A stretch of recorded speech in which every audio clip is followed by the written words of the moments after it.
Hi guys, I hope you all had a great time and thank you so much for your support and encouragement. It means a lot to me. So today I'm done with this book, The Nation as Mother and Other Visions of Nationhood by Sugata Bose. So what is this book about and what genre is it? So this book is about the author's thoughts and also the thoughts of the nationalist leaders who paved way for independence during the 19th and 20th century. So, what, according to you, is a nation? What entails nationalism? Can nationalism be one or can it be heterogeneous? So, these are the many concepts and many ideas which are explored in this book by the author Sugata Bose. I would like to start my review with the book by quoting, by telling you what our Swadeshi leader Bipin Chandrapal felt about nation as a mother. Our history, wrote the Swadeshi leader Bipin Chandrapal, is a sacred biography of the mother. Our philosophies are the revelations of the mother's mind. Our arts, our poetry, and our painting, our music and our drama, our architecture and our sculpture. All these are the outflow of the mother's diverse emotional moods and experiences. Our religion is the organized expression of the soul of the mother. The outsider knows her as India. It is, exceedingly difficult, if it be not absolutely impossible, for the European or American to clearly understand or fully appreciate this strange idealization of our land, which has given birth to this cult of the mother among us. So through these powerful words, what is a mother? So why India choose to why the nationalist leaders choose to name India as a mother rather than father, which is actually what most of the Western nations have portrayed their nations have.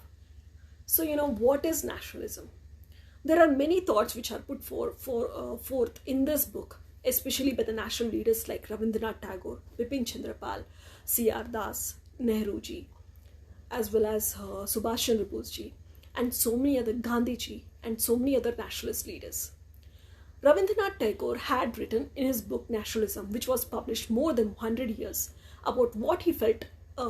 He had a negative perspective of nationalism. He strongly felt that humanity and humanism should be forefront and should be before nationalism. There were several people, even from West Bengal, who argued this concept of Tagore in the initial days, but later on they understood why Tagore said what he said.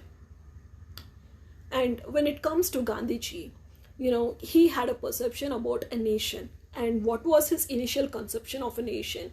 His views about caste, his views about religion, his views about intermarriage, his views about, interdining, and how it evolved over the time, and how he took a stance of intermarriage in the 1940s. And a comparative analysis was done on this from 1920s to 1940s. And with regards to Gandhiji, 1920s, especially the Khilafat movement, was portrayed by the author as one of the pivotal movement in Indian national movement, which gave way for mass mobilization of the people. As one knows about Khilafat movement, which was started by Shaukat Ali and Muhammad Ali, was a movement to fight for the caliphate, and also so that justice be done to them. So when Gandhiji felt that their fight was justifiable and their fight was scripture based, he put forth his support in front of with the Ali brothers, and how this paved way for a great unification of the country. So the author also says that how religion cannot be separated from nationalism, and how it is intertwined. Not only religion, but even language and regionalism, all have intertwined, and all have assimilated their context into the entire gamut of nationalism. So when it comes to the thoughts of Subhash Chandra Bose, he totally supported Tagore, and how he felt about nationalism, and how it cannot be a homogeneous concept, but it is a multicultural concept in a diverse country like India. So overall, I felt this book is very informative, very intellectual, and it does a lot of comparative analysis, and also it spoke about different thoughts of different nationalist leaders over the time, and how their thoughts changed over the time, over different experience which they faced.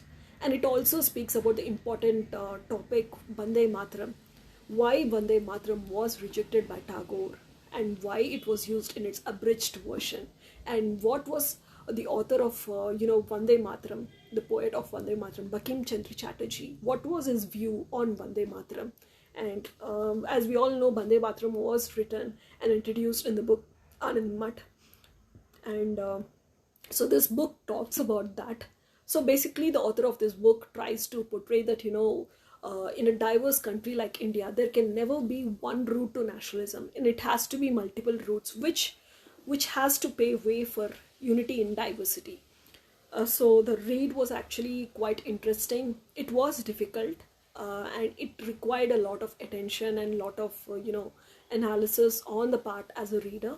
And the language was not so simple, and it had jargons. I felt the author could have simplified the meaning, the different analysis which he has put forth so eloquently. Though there was a division on nationalism when it compared with religion, or the aspect of region on nationalism, he did that comparative analysis and the breakdown very beautifully. But still, I felt that it could have been more simplified so that even the layman or the common man like me can understand it better, because I feel that this book is a very important read, especially in times when we all have to be united, and not only just for India but everywhere else in the world. So I would recommend this book for everyone. And I would also like to show you some of the pictures. And as you see the cover of the picture, it was a painting which was originally painted by Abhinavanath Tagore. And also there is a photo of Mahatma Gandhiji in the book. And this was published by Penguin Random House. So this is a great book. I'm glad I picked it up. And I have an announcement, guys. Tomorrow I'm going to do a review on documentary. And I'm going to start, that is going to be my first documentary review. And along with that, I'll be reviewing this book, Brand New Nation by Ravinder Kaur. So catch you guys tomorrow. And I hope you enjoy this book. And I hope you enjoy my reviews. And please do give me your honest feedback. I would really love it. Thank you. Bye.